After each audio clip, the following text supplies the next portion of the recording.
Bonjour à tous, bienvenue dans Point de vue. Avec aujourd'hui, vous allez le découvrir, un plateau exceptionnel pour parler de l'actualité du moment. Je vous propose de découvrir tout de suite en images le sommaire de notre émission Notre-Dame-des-Landes, ce feuilleton qui n'en finit pas, ça fait 50 ans que ça dure. Et un ultime rapport a été remis au Premier ministre. Va-t-il en tirer pour autant des conclusions? Eh bien, on va essayer de se pencher sur ce sujet. Nous allons aussi revenir sur l'élection de Laurent Wauquiez à la tête des Républicains, c'était dimanche dernier.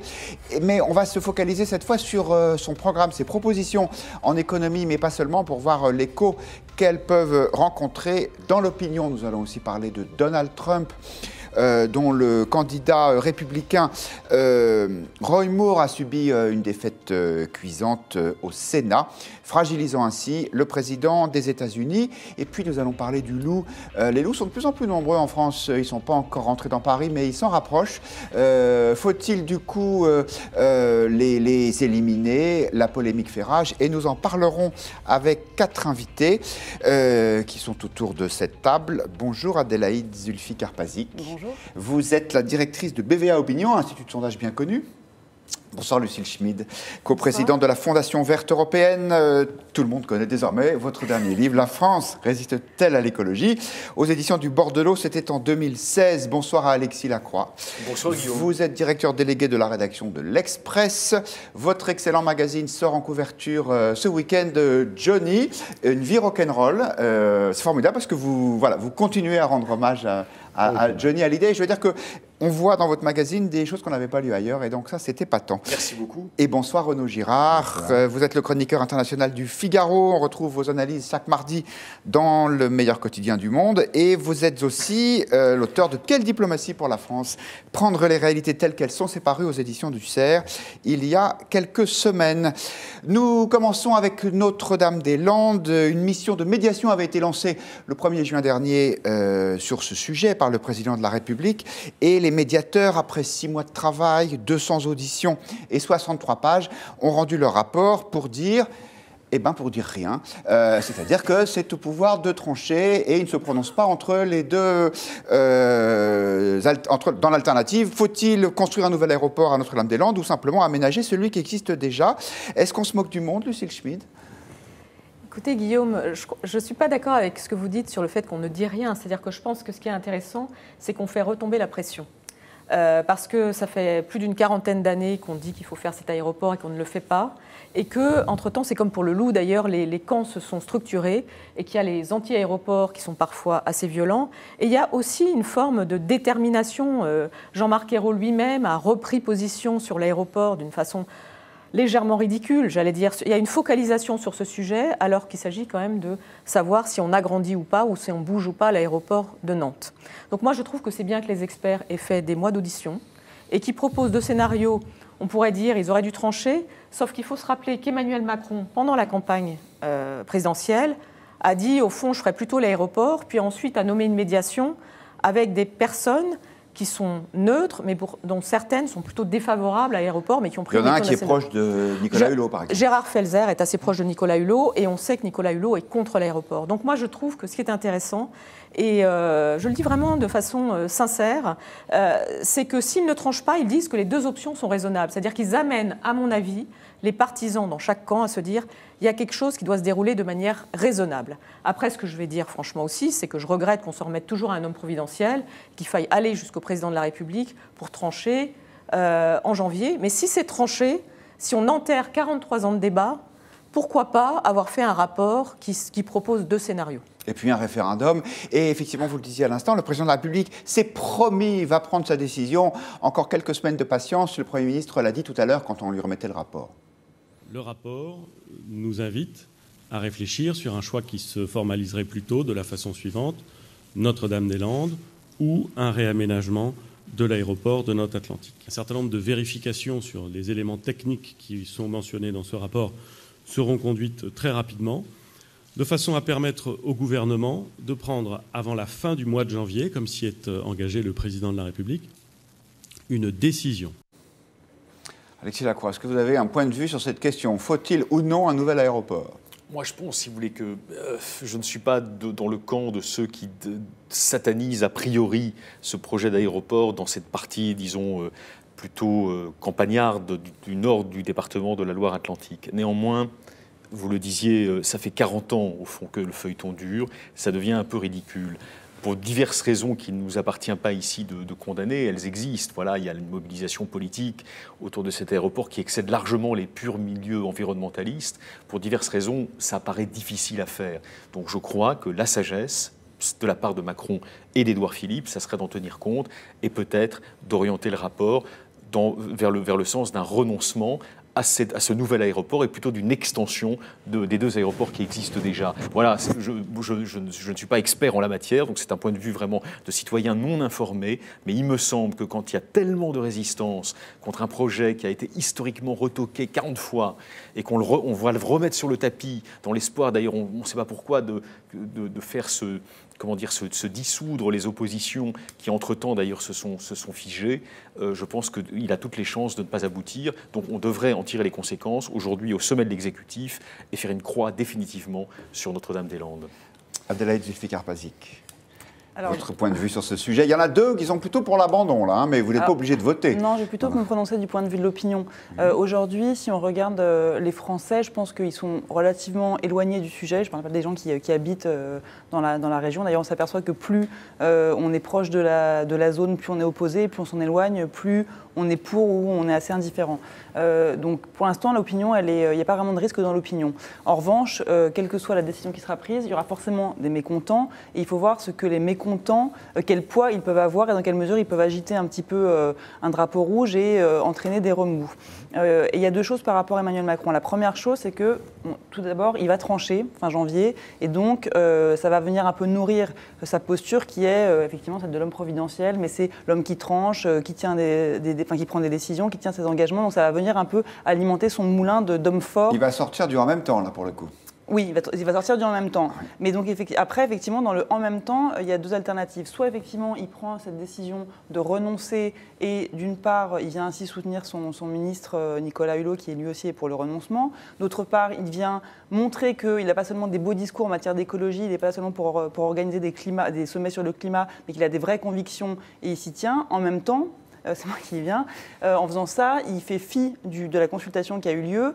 Il s'assoit un petit peu sur ce référendum. Voilà, puisqu'il y a eu un référendum qui a été organisé uniquement dans le département, voilà, dans la Loire-Atlantique. Et 55% des gens ont voté pour, donc ça veut dire un petit peu que c'est un homme qui est au-dessus de la démocratie et qui n'écoute pas les citoyens. Et à l'inverse, s'il décide de maintenir le projet, il abîme son image écolo naissante. En revanche, il apparaît comme celui qui écoute les citoyens. Donc effectivement, dans un cas comme dans l'autre, il y a un risque politique, en tout cas en termes d'image pour lui. Ce qui est intéressant, un peu un tac au tac, mais ce qui est intéressant, c'est qu'au moment où le référendum a eu lieu, il y a eu une critique assez nourrie, certes de spécialistes, de juristes, mais assez nourrie sur les conditions d'organisation du référendum, et notamment le fait que les questions d'information, les délais, la procédure.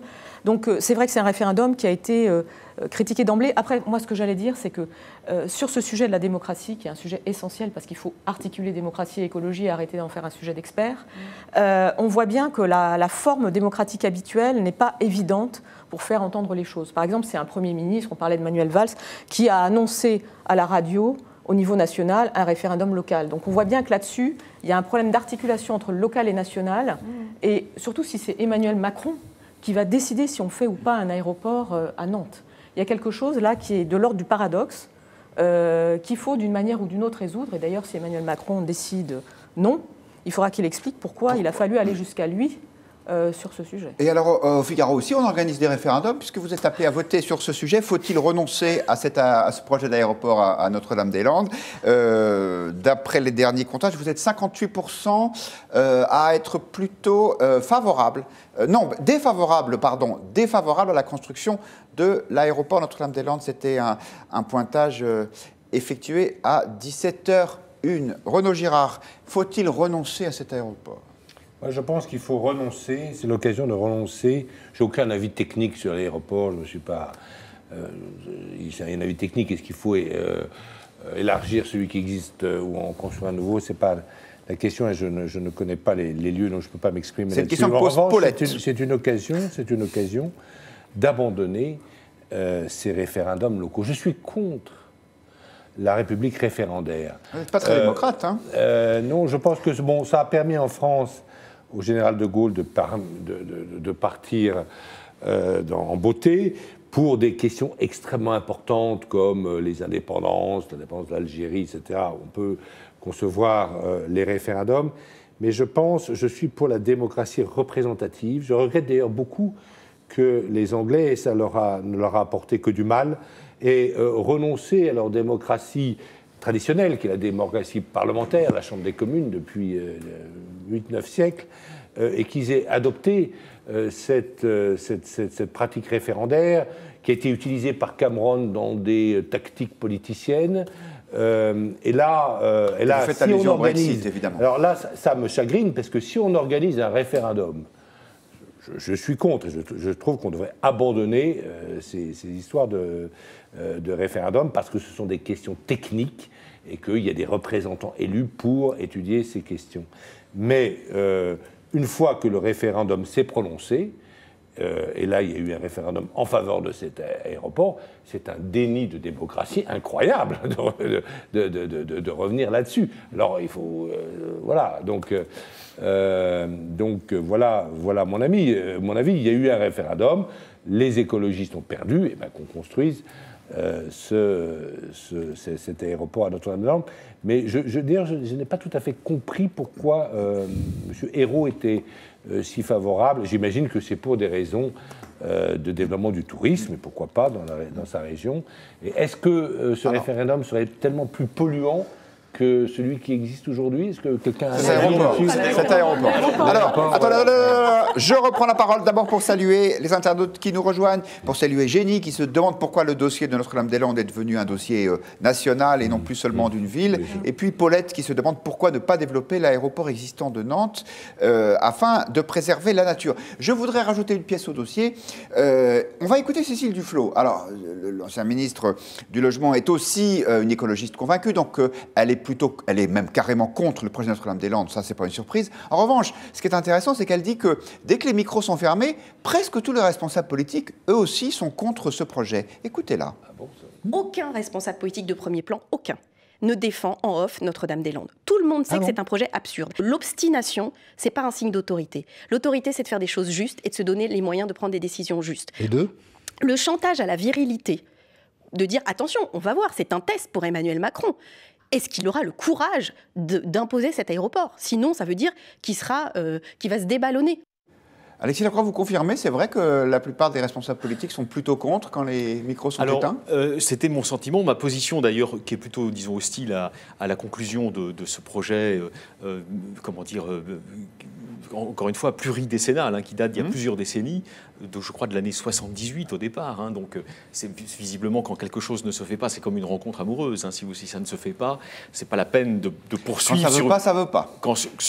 Voilà, vous le résumez bien, la sagesse populaire. Mais ça m'étonne pas, si vous voulez, que la plupart des responsables publics, au fond, sont gênés aux entournures par ce dossier. Ils sentent bien qu'il est mal engagé. Et puis, pour répondre sur la question référendaire, c'est drôle, j'écoutais avec comme toujours beaucoup d'intérêt mon camarade Renaud Girard, mais je pense exactement l'inverse de lui. C'est-à-dire, je pense que le référendum, dans ce cas-là, il a été conçu comme une sorte d'arme de réduction des dégâts de la technicité politique. Autrement dit, pour le dire autrement, c'est une manière de dire, vous voyez, on est proche de vous, on s'intéresse à votre avis. Mais je pense en revanche qu'il ne doit pas avoir force de loi, c'est-à-dire qu'il ne peut pas remplacer une décision. En fait, on vous consulte pour rien. On vous consulte. Si vous êtes pour ne pas le construire, on est content. Mais si vous êtes pour le construire, on arrête. Si je peux juste poursuivre mon raisonnement, je pense que c'est une photographie de l'opinion. Il est évidemment légitime de le faire, encore une fois, dans un contexte où il faut lutter contre cette coupure des élites et du peuple, en tout cas théorisée par beaucoup, y compris d'ailleurs récemment dans un livre qui avait fait événement par l'ancien conseiller de Nicolas Sarkozy, Patrick Buisson. Donc pour toutes ces raisons, oui pour le référendum. Mais en revanche, le référendum est une photographie de l'opinion, il ne saurait se substituer à la décision politique. Et pour finir avec ce... Ce sont des référendums consultatifs. Et pour finir... Ce ne sont pas des votations comme en Suisse. C'est mon sentiment. Contre les votations comme Moi, en Suisse. Je suis contre les votations comme en Suisse. Alors, ça fait sur beaucoup de choses. Et enfin, sur Duflot, je suis d'accord avec le fond de la position.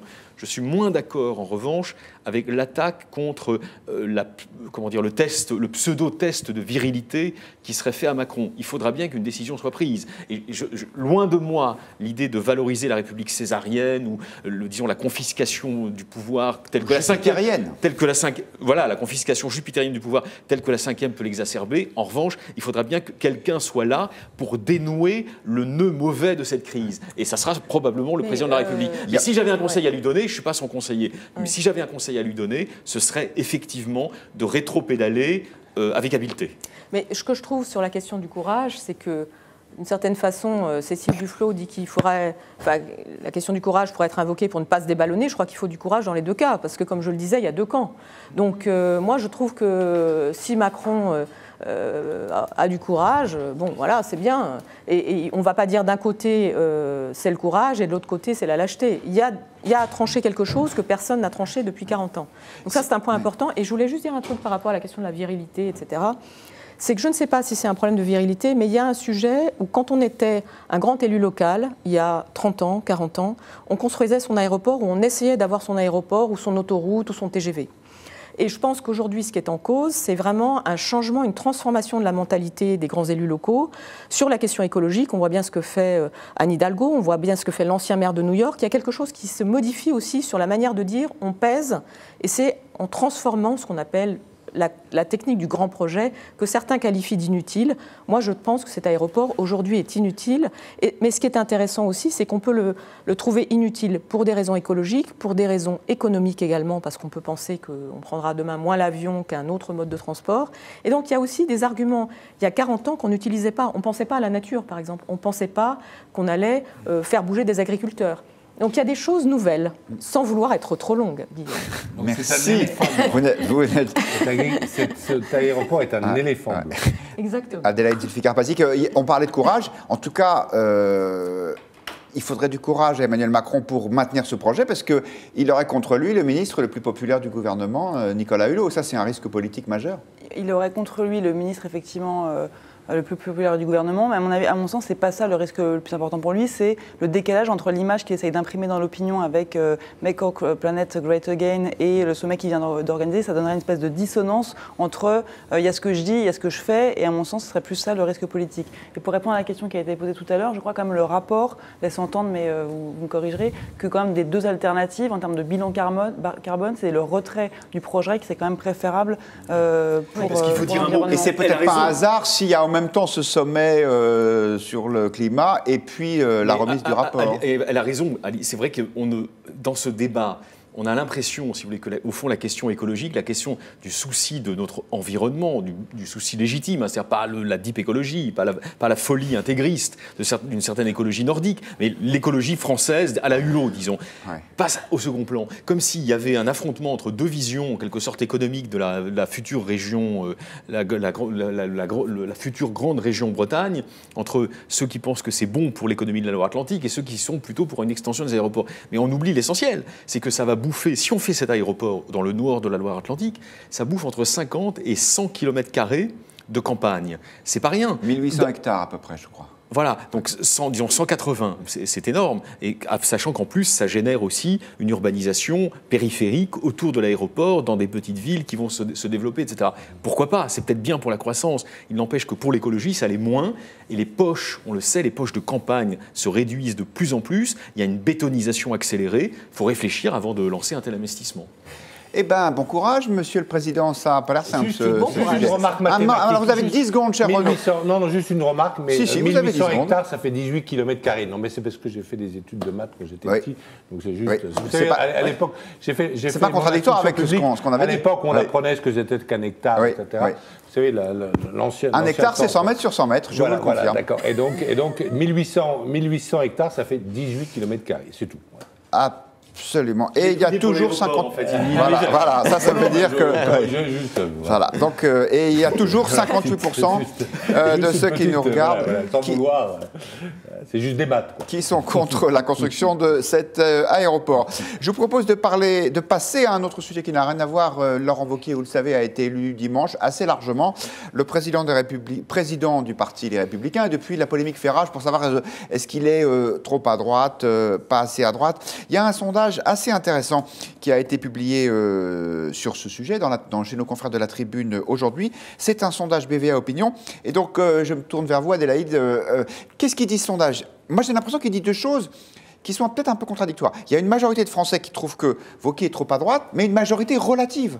Parce que si on additionne ceux qui trouvent que c'est juste à droite comme il faut sur l'immigration ou sur la politique sociale, ceux qui trouvent que c'est comme il faut, ceux qui trouvent que c'est pas assez à droite, ça fait un peu plus. Oui, vous avez raison, mais surtout, moi, ce qui me semble intéressant, c'est de voir comment il est perçu par son socle électoral, à savoir par les sympathisants LR. Parce que le gros sujet du moment, tout le monde dit au lendemain de son élection, l'enjeu pour Laurent Wauquiez, c'est le rassemblement. Eh bien, la question, je ne suis pas sûre que ce soit finalement l'enjeu pour lui de rassembler, puisqu'on voit qu'on a une large majorité de sympathisants LR, plus de 75%, qui sont contents de sa victoire, qui ont une bonne image de lui, et qui, eux, sur son programme, en tout cas de ce qu'ils en connaissent, en termes d'économie, de lutte contre le chômage, de contrôle des aides sociales, nous disent majoritairement ce qu'ils proposent est comme il faut, en phase, en adéquation avec la ligne du parti. Et y compris sur l'immigration, vous avez 47% qui nous disent c'est comme il faut, et vous avez un tiers des sympathisants LR qui nous disent c'est pas assez à droite. Donc le reproche du socle électoral n'est pas sur un manque de fermeté, mais peut-être même sur un manque d'affirmation, y compris sur la question de l'immigration.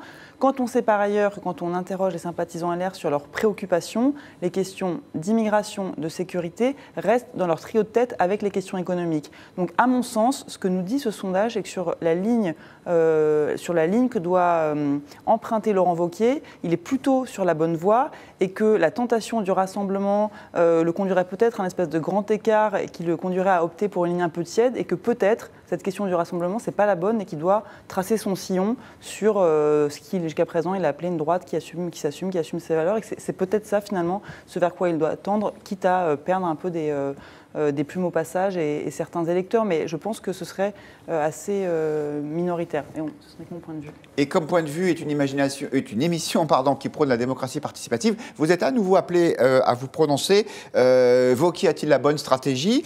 Vous vous prononcez sur Twitter, hashtag Figaro Live, hashtag point de vue. Pour l'instant, vous êtes 68% à trouver que non, il n'a pas la bonne stratégie. Et vous, Alexis Lacroix, qu'en pensez-vous? Alors, je suis d'accord avec la photographie qu'Adélaïde fait du sondage. C'est-à-dire qu'effectivement, ce dont témoigne ce sondage, c'est que le socle, sa base, disons, électorale pour son triomphe de dimanche soir, est en phase avec lui. Et d'ailleurs, cela corrobore tout ce qu'on a pu dire depuis maintenant une petite dizaine d'années sur la droitisation de l'électorat LR. Patrick Buisson, dont on peut par ailleurs contester les orientations, c'est mon cas. Oui, mais il avait raison. Oui, mais il avait raison. Buisson, il y a un point sur lequel il avait raison. C'était de dire à Sarkozy, quand il le conseillait, c'était de lui dire attention Nicolas, tu dois prendre en compte le fait que tes électeurs, ta base électorale au sein Ils sont à droite. Non, sont plus à droite qu'avant. Ça, non, mais si vous voulez, la spécificité des arguments de Buisson, historiquement, c'était ça. Alors, Buisson n'est plus le conseiller de Wauquiez, puisqu'il lui reproche de l'avoir lâché dans l'affaire des enregistrements. En revanche, il y a un autre homme qui a pris la place et qui a une analyse sensiblement proche. Et donc, le sondage nous oblige à la valider. C'est le fameux spécialiste de la carte électorale, Ange Sidbon, que le grand public est en train de découvrir. Et ce monsieur, il pense comme Buisson, qu'effectivement, le peuple de droite est plus à droite qu'avant, et que donc un responsable public qui envisage de se présenter à la présidentielle sous les couleurs de la droite doit correspondre à ce décalage vers la droite du public. Donc je pense qu'effectivement, de ce point de vue-là, Adélaïde a raison, la question du rassemblement n'est pas prioritaire aujourd'hui, et ça valide plutôt la stratégie actuelle de Wauquiez. Mais attention, il y a une deuxième manche. Vous savez bien, Guillaume, qu'une présidentielle, ça se prépare très en amont. Et pour l'instant, c'est mon opinion de commentateur, pour l'instant, le couloir qui est choisi, qui est un couloir évidemment à court terme victorieux, en raison de la sociologie électorale de la droite, mais il est probablement, son centre de gravité est probablement beaucoup trop à droite pour emporter l'adhésion des Français, dont on a bien vu que leur désir principal aujourd'hui est un désir de centre droit. Donc attention, potentiellement, est-ce qu'un Édouard Philippe ou un François Baroin requinqué n'aurait pas plus de chances de l'emporter lors d'une confrontation présidentielle face à Emmanuel Macron? Lucille Schmid, est-ce que Laurent Wauquiez, dont je sais que vous êtes proche politiquement, a la bonne stratégie? C'est une blague. Enfin, j'en sais rien d'ailleurs, je ne connais pas vos opinions politiques. Pas du tout, vous ne les connaissez absolument pas, cher Guillaume. Non, moi je pense que c'est une chose de gagner un parti politique et une autre chose de gagner une élection. Excusez-moi de rappeler ce principe très simple. C'était un peu ce que je disais. Et je pense. Vous l'avez dit en plus bref ce qu'elle nous a dit Alexis Lacroix. Résumé avec. Moi je l'ai fait avec plus de feriture. Tout le caractère succinct. Deux minutes. Tout le caractère succinct de. Toi, tu peux parler. Permettez-moi, messieurs, tout le caractère succinct de l'expression. Laissez parler féminine. Lucille Schmid, s'il vous plaît. Et donc il y a une première chose, c'est ça. La deuxième chose, c'est quand même de constater que tout le monde ne peut pas rassembler, et qu'Emmanuel Macron a lancé un espèce de rassemblement en même temps de droite et de gauche, et qu'il n'y a pas deux personnes qui peuvent le faire sur le champ politique. Donc à l'évidence, celui qui rassemble aujourd'hui, c'est Emmanuel Macron, et je pense que Laurent Wauquiez, dont je ne suis pas proche politiquement, un scoop, a eu au moins la bonne analyse stratégique de se dire, moi, il faut que je rassemble mon camp, le noyau dur. Donc ça, je trouve que c'est très bien vu. Après, je ne suis pas sûre que ça lui donne un socle électoral puissant. Et en fait, il faut regarder ce que ça donnera aux prochaines échéances, par exemple européennes, en 2019, ou à des élections locales, ou à des élections partielles. Moi, je dirais juste une chose, c'est qu'on sent chez Laurent Wauquiez que toute cette droitisation, contrairement peut-être à Patrick Buisson que vous aimez citer, ça repose sur une forme d'opportunisme. On sent que c'est une volonté de gagner, une forme d'opportunisme. Donc il reste à ce qu'il nous convainc de sa sincérité. C'était le cas de Sarkozy quand il était conseillé par Buisson. C'est pas mais contradictoire avec ce qu'on a dit. Il reste à ce qu'il nous convainc de sa sincérité par des positions peut-être plus davantage de contenu, parce que là il y a beaucoup de principes, mais il faudra montrer que c'est opérationnel. D'ailleurs, il n'a pas encore donné son programme. Renaud Girard. Écoutez, moi je pense que... Vous avez 12 minutes. Hein. Voilà, non, vous avez 12 secondes. La vision, parce que je pars toujours en dernier, donc c'est évidemment plus difficile. Non, un soupçon de protestation. La vision, le panorama de la politique française, tel que je le vois, mais je suis plutôt spécialiste de politique internationale. D'abord, la critique de Macron, d'abord, elle est faite par Mélenchon. Donc il y a une vraie critique de gauche qui existe en disant, voilà, c'est le Macron, le président des riches, etc. Et puis vous avez donc Macron qui a considérablement réuni le centre droit français, c'est une sorte de Giscard, si vous voulez, et qui peut-être va faire 2 mandats. Alors ensuite, vous voulez avoir une offre politique de droite qui n'est pas celle de Juppé, parce qu'en fait tous les juppéistes sont avec Macron, sont chez Macron, même au pouvoir, n'est-ce pas? Le Premier ministre qu'on a vu là, etc. Bon, ils sont au pouvoir. Bon, alors lui... Mais son dernier credo, c'est faire un peu comme, je dirais, le parti républicain américain, excusez-moi de faire des comparaisons avec l'étranger, c'est-à-dire d'aller très à droite, comme le Tea Party qui est très à droite, qui est encore peut-être plus à droite que le Front National l'est en France. Ça va du Tea Party au bushiste lambda, le parti républicain américain, et donc c'est le créneau, à mon avis, qui reste politique à M. Wauquiez. Et évidemment, quand on dit qu'il veut s'allier, il ne peut pas s'allier avec Marine Le Pen, parce qu'il y a chez Marine Le Pen un côté très à gauche sur les aides sociales, etc. C'est son côté Philippot qu'elle peut peut-être essayer d'abandonner en ce moment, mais enfin, elle l'a eu beaucoup pendant la campagne. Donc en revanche, on peut imaginer que Wauquiez veut faire un grand parti de droite où il irait récupérer tous ses électeurs, Marion Maréchal Le Pen, donc, qui sont plutôt conservateurs sur les mœurs, mais qui restent en matière économique libéraux à la française, c'est-à-dire pour le capitalisme et l'entreprise privée. Voilà. Et donc on verra ce que. Et alors on verra. On peut pas le dire. On verra ce que donne cette nouvelle offre politique. Ouais. Mais il est sûr que ça va être, face à Macron, ça va être très difficile. C'est sûr. C'est sûr. Qui n'a pas trop mal réussi à Donald Trump, d'ailleurs, lors des dernières élections présidentielles, cette stratégie. Joséphine, sur le Figaro.fr, nous dit, est-ce que l'abstention a joué sur les résultats de l'élection les Républicains? Alors, l'abstention, c'était quoi? C'était l'abstention, peut-être chez les militants, de mémoire... Adélaïde Zulfikar-Pazi, qui a la moitié, c'est ça, à peu près, des militants qui ont voté? Oui, un petit peu moins, 42%. 42%, ouais. Pas beaucoup. Après, c'est difficile de savoir, effectivement, ce qui a motivé l'abstention. Il faut quand même garder en tête qu'on était à l'issue d'une très longue séquence électorale au cours de laquelle les Français ont beaucoup voté. Les Français ont beaucoup voté, y compris les sympathisants, les Républicains. Donc il y avait aussi sans doute une espèce de lassitude. C'est pas forcément un signe de protestation. Alors qu'on pouvait voter par Internet, comme c'était très facile. Je pense que c'était peut-être de l'indifférence ou du ras-le-bol, mais justement, ça rejoint ce que je voulais dire. Je suis d'accord sur le fait qu'on ne gagne pas une élection sur une ligne aussi dure et qu'il va falloir rassembler, que Laurent Wauquiez n'est sans doute pas le plus à même de rassembler. Mais pour moi, il y a effectivement quand même deux manches, et le parti est dans un tel état, peut-être pas de délabrement, c'est un peu fort, mais en tout cas, doit se reconstruire. Et je pense que pour se reconstruire, cette première étape, elle est quand même nécessaire. Surtout parce que vous l'avez rappelé, aujourd'hui c'est Emmanuel Macron qui incarne le rassemblement. Et d'ailleurs ce qui est intéressant, c'est que quand on interroge les sympathisants LR sur ce qui, pour eux, fait l'identité de leur parti, il y a deux jambes. Il y a une jambe plutôt, on va dire, au niveau des valeurs, conservatisme au niveau des valeurs, et une jambe qui serait plutôt le libéralisme économique. Or, pour eux, les sympathisants LR, comme pour les Français d'ailleurs dans leur grande partie, le libéralisme économique, aujourd'hui, il est incarné par Emmanuel Macron. Donc Laurent Wauquiez, quelque part, il n'a pas eu tellement d'autres options que d'aller se positionner sur ce champ-là. Voilà. Remarque codicile, pour employer une expression que j'aime bien, apostille à ce que vient de dire Adélaïde, c'est fondamental à ce qu'elle dit. Et moi, personnellement, je craindrais qu'étant donné le calcul qui est fait par Wauquiez, en gros, Wauquiez triangule, je suis entièrement d'accord avec Renaud, Wauquiez triangule une partie de l'extrême droite eurocompatible, c'est-à-dire en gros ce qu'on appelle aujourd'hui chez les spécialistes du FN la ligne Marion Maréchal Le Pen. Bon, peut-être même la ligne Nicolas Bay, pour parler comme les spécialistes du FN. Donc une ligne qui est à la fois très traditionnaliste et en même temps eurocompatible, c'est-à-dire en tout cas contre disons la version radicale de sortie de l'euro qui était prônée par Marine Le Pen et qui est prônée à l'extrême gauche par Mélenchon. Et donc mais il risque dans ce grand écart. Parce que, si vous voulez, c'est un grand écart.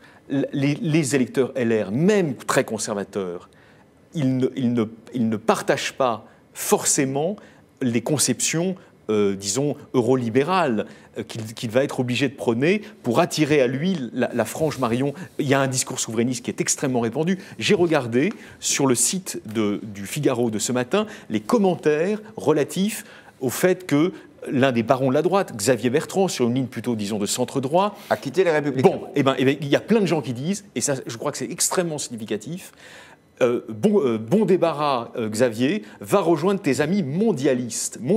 Ça veut bien dire que la pénétration du discours souverainiste radical au sein de LR est importante aujourd'hui. Et donc Wauquiez risque de se retrouver tiraillé entre sa base électorale qui est, disons, néo-souverainiste, si vous voulez, comme le RPR de jadis, et cette partie de l'extrême droite, disons, identitaire ou néo-chrétienne, qui est plutôt eurocompatible. C'était pas un codicile, c'était le code civil, tout ce que vous nous avez raconté, tellement c'était développé, cher Alexis Lacombe. Je suis désolé, mais du coup, je crains pour Wauquiez un tiraillement. Voilà. Je crois que nous l'avons compris, je suis sûr qu'il prendra en compte votre inquiétude. Ça m'étonnerait. Et votre crainte. Parlons de Donald Trump, on en avait d'ailleurs déjà parlé, pour comparer sa stratégie avec celle de Laurent Wauquiez.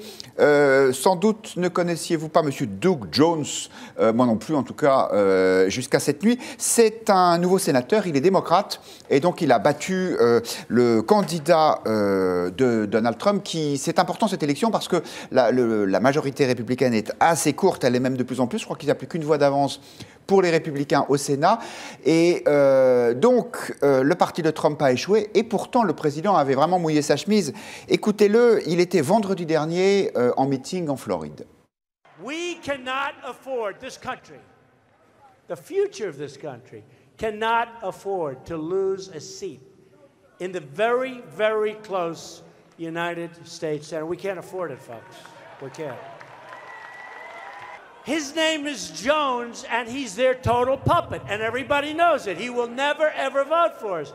We need somebody in that Senate seat who will vote for our Make America Great Again agenda. Make America Great Again, c'était évidemment le slogan de campagne de Donald Trump. Ça voulait dire que le président a nationalisé un peu cette élection. L'Alabama votait classiquement républicain, et pourtant il a échoué. Alors c'est une grave descente pour Trump, puisque contre l'élection présidentielle contre Hillary Clinton, donc il avait fait 66%. Et là, l'homme dans cet État d'Alabama, je parle de l'Alabama, et dans cet État, l'homme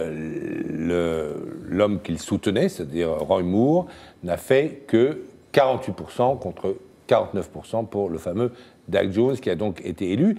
Et c'est mauvais pour Trump parce que vous allez bientôt avoir les élections intermédiaires, donc en 2018 aux États-Unis, en novembre 2018, et vous pouvez très bien, donc on on va renouveler un tiers du Sénat, et donc vous pouvez très bien avoir la majorité du Sénat qui irait de l'autre côté, ce qui empêcherait Trump de faire toutes les réformes fiscales qu'il veut faire. Il a commencé à en faire, parce qu'il faut rappeler qu'il a en revanche la Chambre des représentants, pour lui, Trump, de manière assez solide.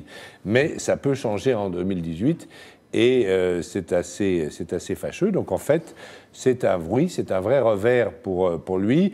Est-ce que c'est dû à sa politique, à lui, Trump, ou est-ce que c'est dû au cas particulier de Roy Moore, qui donc est un homme, est un juge, il a été juge très à droite, très anti-immigrant, mais qui a été accusé dans cette campagne d'avoir un double discours, c'est-à-dire faites ce que je dis mais faites pas ce que je fais, parce qu'il aurait été convaincu, enfin il y a une plainte en tout cas, une plainte d'harcèlement sexuel, même presque de viol, je crois, mais datant contre des jeunes filles mineures, mais une affaire qui date de plus de 30 ans.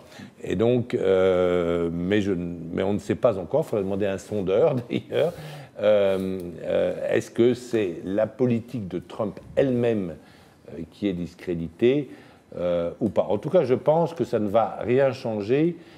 Et je ne pense que Trump ne va pas être impeached, c'est-à-dire les démocrates et toute la presse libérale américaine, au sens américain, c'est-à-dire progressiste, New York Times, etc., a cru qu'il pourrait y avoir un empêchement, c'est-à-dire une destitution de Trump. Je n'y crois pas une seconde.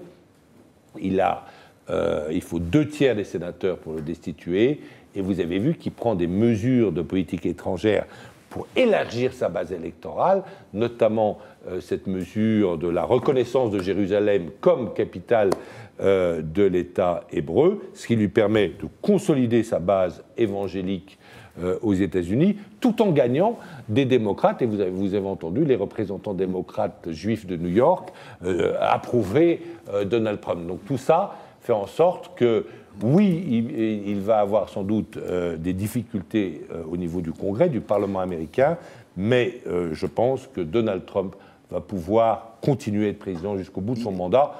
Alors la réélection, c'est trop tôt pour en parler. Il est encore là pour quelque temps. La question à laquelle vous pouvez répondre, si vous le souhaitez, sur Twitter, c'est Trump est-il responsable de la défaite en Alabama pour l'instant? Vous êtes 60% à considérer que oui. Renaud Girard faisait allusion à l'instant à la politique fiscale du président des États-Unis qui entend réduire les impôts. Il y en a un qui n'est pas d'accord, et pourtant des impôts, il doit en payer un petit peu puisque c'est l'homme le plus riche du monde. C'est Bill Gates, le fondateur de Microsoft. Il était ce matin chez nos confrères d'RTL. Regardez. Je crois que ça va dans la mauvaise direction. C'est plus régressif que progressif, ça ne va pas aider. Mais sur le long terme, je pense qu'il faut qu'un système budgétaire, un système fiscal crée plus d'égalité. Plus progressif. More progressive. Adélaïde Zulfikar-Pazik, on sent un Donald Trump qui est un peu attaqué de toutes parts. Oui, après, je ne suis pas spécialiste de l'opinion aux États-Unis, donc je pourrais pas vraiment répondre sur les causes en fait, de cette défaite. Mais l'argumentation que vous avez faite laisserait plutôt entendre que c'est peut-être le cas particulier de Roy Moore qui serait dans la balance, puisque vous avez dit, pour élargir sa base électorale et s'adresser justement à sa base, que sont les Blancs évangéliques, il a parlé notamment il a pris cette décision de reconnaître Jérusalem comme capitale d'Israël. Or, cette décision, elle est intervenue avant l'élection. Si je ne me trompe pas, en Alabama, c'est là qu'on a un socle justement très fort de Blancs évangéliques qui n'ont pas voté pour Roy Moore. Donc ça plaiderait plutôt pour peut-être un cas d'une campagne atypique avec une personnalité qui a été remise en cause pour en raison de la plainte dont il a fait l'objet. Maintenant, voilà, je ne sais pas, l'avenir nous dira si Donald Trump est plus globalement fragilisé ou s'il a encore ses appuis et ses soutiens traditionnels au sein de l'opinion américaine. Effectivement, une partie des Républicains était même favorable au retrait de Roy Moore de la campagne. Alexis Lacroix, très brièvement. Je pense comme Renaud qu'il n'y aura pas d'impeachment. Je pense en revanche que le processus qui a lieu aujourd'hui, c'est celui d'un encerclement progressif par des corps intermédiaires et des milieux très disparates de la présidence Trump. Ça avait d'ailleurs, souvenez-vous Guillaume, en un mot, commencé bien avant son élection, lorsqu'une partie des républicains, notamment les ex-néoconservateurs façon Robert Kagan, étaient montés au front contre lui. Donc il y a une partie de l'establishment républicain qui ne l'a jamais admis. Je ne sais pas s'ils ont tort ou raison, en tout cas le fait est là. Et aujourd'hui, il me semble que l'étau se resserre autour de Trump. Ce que je vois, moi personnellement, c'est une présidence qui progressivement va être un Gulliver empêché. Lucille Schmid.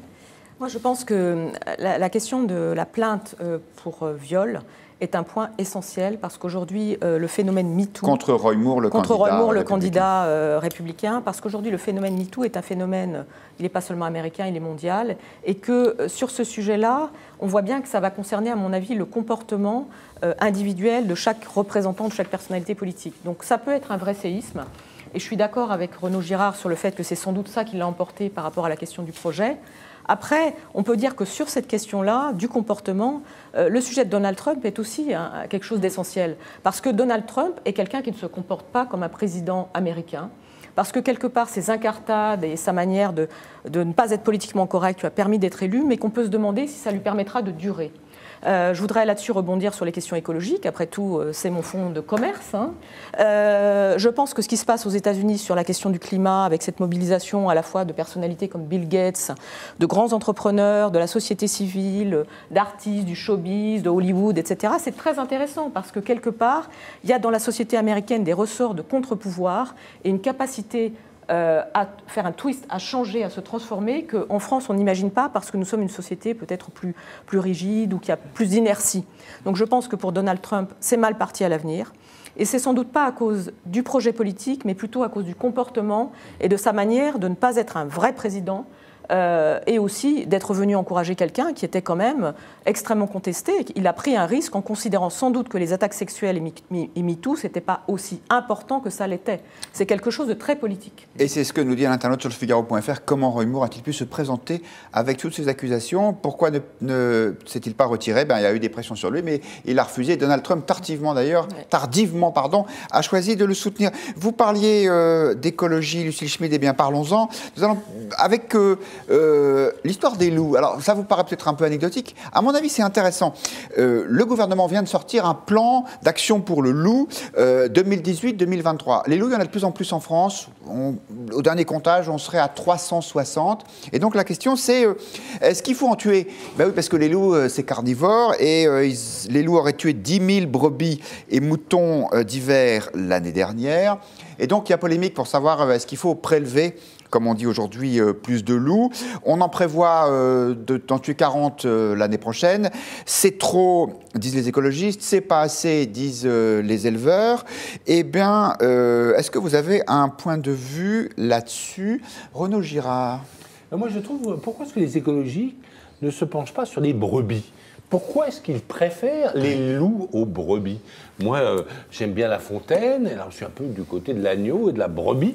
Et le pastoralisme. Du pastoralisme, voilà. Donc je trouve ça très étonnant d'avoir cette espèce de, d'affection pour le loup. Parce qu'en fait, le loup aime bien égorger les brebis, mais pour le plaisir, parce qu'il ne les mange pas toutes, n'est-ce pas, ces 10 000, parce que sinon, il aurait vraiment, ce serait des gros loups. Voilà, donc et donc je comprends très bien ces bergers, si vous voulez, qui protègent leurs brebis et qui ne veulent pas qu'il y ait des loups comme ça, voilà.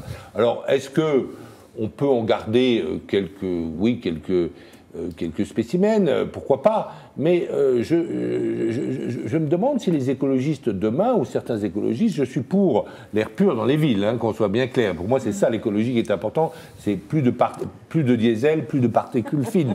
C'est ça qui est important. C'est pour ça que je suis pour le nucléaire, parce que je suis écologique. D'accord. Mais, oui, je le dis. Vous êtes un grand provocateur, en fait. Voilà. Non, je suis pour le nucléaire, parce que j'aime bien l'air pur. Revenons-en aux loups, cher Renaud. Pas du charbon. Mais vous êtes contre les loups. Du charbon qui nous vient d'Allemagne, et les particules fines qui nous viennent d'Allemagne. Mais j'ai peur qu'ensuite on va vouloir protéger les vipères, par exemple, parce que la vipère est en danger, etc. Donc, je trouve effectivement qu'un abattage des loups, alors je ne sais pas, là c'est encore une question technique, combien la France peut supporter de loups, si c'est 200, 250, etc. En tout cas, je pense que la population des loups ne doit pas croître dans nos campagnes, certainement pas, non. Lucille Schmid, allez-vous défendre le grand méchant loup? Écoutez, je trouve que c'est une discussion qui est d'abord culturelle, c'est-à-dire qu'en fait, j'irais jusqu'au XXe siècle, le loup était vraiment l'espèce nuisible par définition et il n'y aurait jamais eu une discussion sur faut-il l'abattre ou pas. On l'abattait. Donc je trouve que Renaud Girard est un peu un homme du XIXe siècle. Surtout qu'il est pour le calcul. Je termine, Renaud, mais nous discuterons de ça ensuite. Mais je pense que ce qui est important, c'est qu'à partir d'un certain moment, au fond, au milieu du XXe siècle, on est passé d'une espèce totalement nuisible à l'idée que c'était une espèce en voie d'extinction. Et donc, en fait, cette espèce de changement de statut rend les choses compliquées, surtout quand, par ailleurs, on veut préserver effectivement la possibilité d'élever les brebis, qui est quelque chose qui préserve également la biodiversité. Donc, on est dans une espèce de conflit d'intérêts. Et puis, ce qui est très important aussi, c'est que vous avez l'impression qu'il faut tout de suite choisir son camp. C'est-à-dire que si vous dites qu'il faut garder des loups, vous êtes contre les brebis et vous êtes contre les éleveurs. Et si vous dites que vous trouvez qu'il faut garder des troupeaux, vous êtes contre les écologistes. Donc moi, je trouve que ce qui est important là-dedans, c'est au fond de proportions gardées. Et le plan loup de Nicolas Hulot est intéressant parce qu'il fixe en fait une espèce de quota sur l'idée qu'on peut aller jusqu'à 10%, en fait, de 10%. On détruit. Il ne dit pas tuer parce que tuer, c'est pas beau. Donc sur le plan, c'est écrit détruire. Mais ce que je trouve très intéressant dans la période actuelle, c'est qu'enfin on s'engage sur un débat. Alors que ce que je voulais dire, c'est que quand on s'intéresse à la question du loup, on découvre que c'est un sujet sur lequel il y a énormément de paranoïa, de secrets. On ne sait même pas exactement le nombre de loups qu'il y a en France. On ne le dit pas publiquement de peur que les éleveurs se dressent contre vous.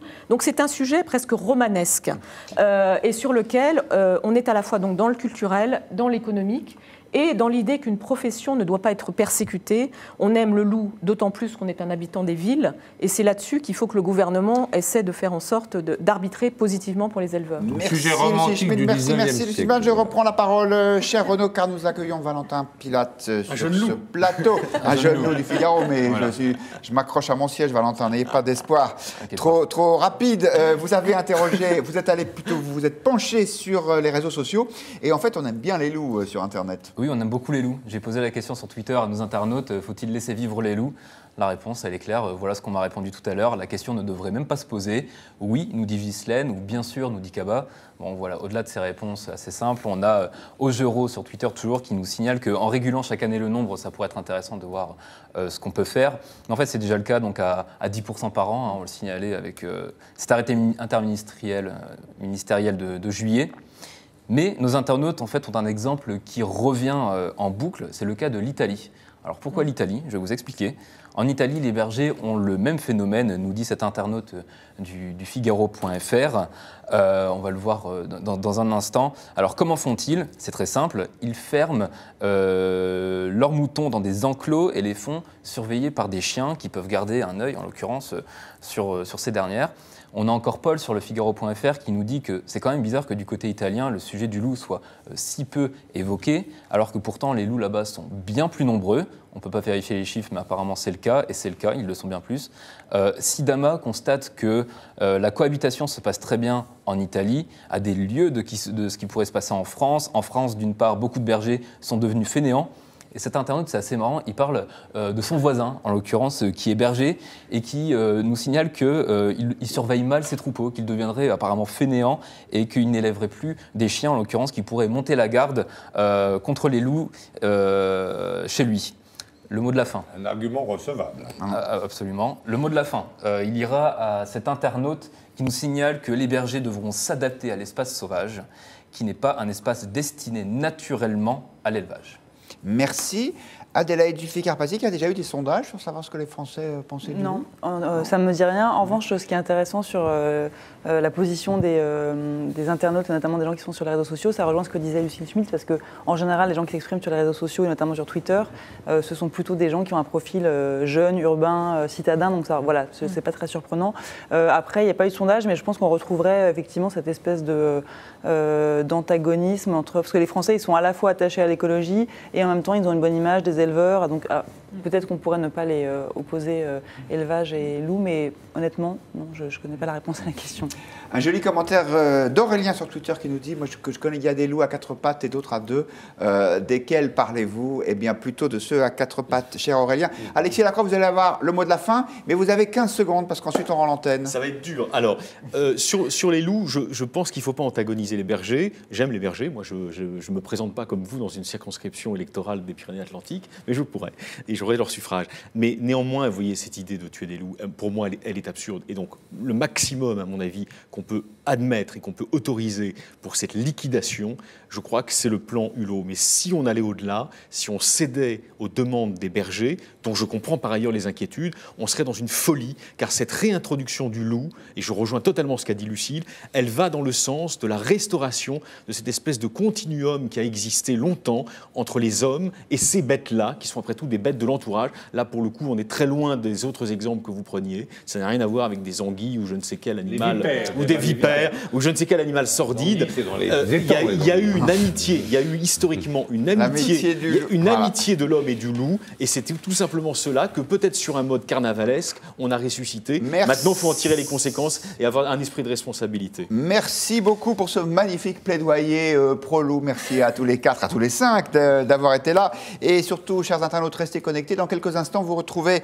dans l'émission Conversation Jean-René van der Platzen, qui est le directeur délégué de la rédaction du Figaro Magazine, et surtout le dernier lauréat du prix Interallié pour un très beau livre. Très beau livre. Hein. Très beau livre, La nostalgie de l'honneur. Alexis Lacroix, La nostalgie de l'honneur. Et nous rendons l'antenne pour laisser la place à Jean-René.